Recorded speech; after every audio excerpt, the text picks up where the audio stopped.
Dom José Falcão, existe salvação fora da Igreja Católica? Não. Não se assuste com a resposta, porque eu vou responder com a Igreja e tem uma lógica profunda esse não. Para nós compreendermos por que não existe salvação fora da Igreja, isso não tem nada de mesquinhez, não tem nada de arrogância, não tem nada de petulância. Eu diria para todos os cristãos, dizer que sim é desconhecer a Bíblia, é desconhecer a palavra de Deus escrita. Vamos começar pelo primeiro argumento. Atos dos Apóstolos, capítulo 4, versículo 12. Eu pediria a você que pegasse sua caneta e anotasse ou conferisse na sua Bíblia. Atos, capítulo 4, versículo 12. Não há outro nome debaixo do céu pelo qual devamos ser salvos. Jesus. Somente Ele salva. Não existe outro meio de salvação. Jesus foi contundente ao dizer, eu sou o caminho, a verdade e a vida. Ninguém vem ao Pai senão por mim.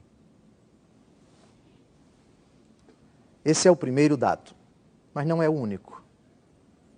Você anotou Atos capítulo 4, versículo 12? Agora você vai anotar Colossenses capítulo 1, versículo 18. Ele é a cabeça do corpo da igreja. Jesus não é uma cabeça afastada do corpo. Jesus é cabeça da igreja, que é o seu corpo. Você se olhando no espelho, constata que a sua cabeça está intrinsecamente unida ao seu corpo. E não se concebe sua cabeça sem o corpo.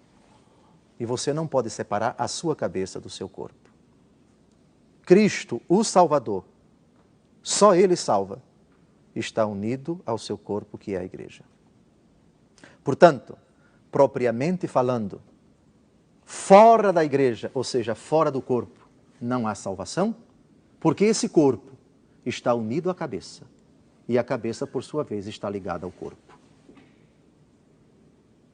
É simples demais. Agora vamos àquilo que o Catecismo da Igreja Católica diz sobre isso, citando dois importantes parágrafos do Concílio Vaticano II, Constituição Dogmática sobre a Igreja, Lumen Gentium, capítulo 14, e Lumen Gentium, capítulo 16.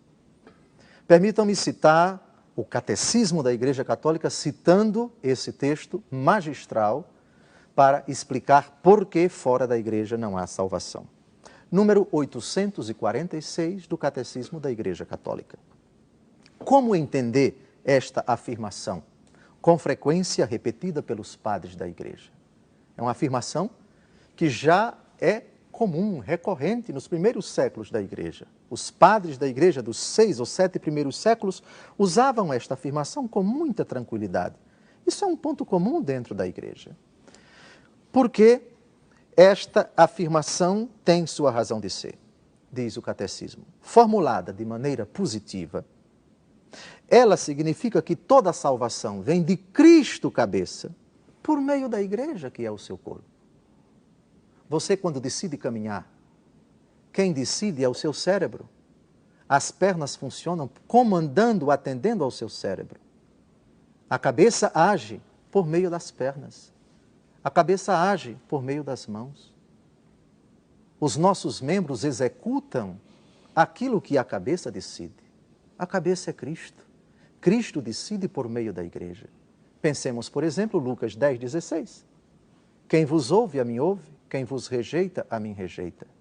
Pensemos também, Saulo, Saulo, por que me persegues? Mas Saulo não está perseguindo o próprio Jesus, mas está perseguindo a igreja, que é o corpo de Cristo. Quem persegue a igreja está perseguindo o próprio Cristo. Mas vamos continuar agora citando o capítulo 14 da Lumen Gentium, Concílio Vaticano II. O texto é magistral. Apoiado na Sagrada Escritura e na tradição, o concílio ensina que esta igreja peregrina é necessária para a salvação. O único mediador e caminho da salvação é Cristo, que se nos torna presente em seu corpo, que é a igreja. Ele, porém, inculcando com palavras expressas a necessidade da fé e do batismo, ao mesmo tempo confirmou a necessidade da igreja, na qual os homens entram pelo batismo, como que por uma porta. Agora vem a afirmação mais lapidada do concílio, prestem atenção.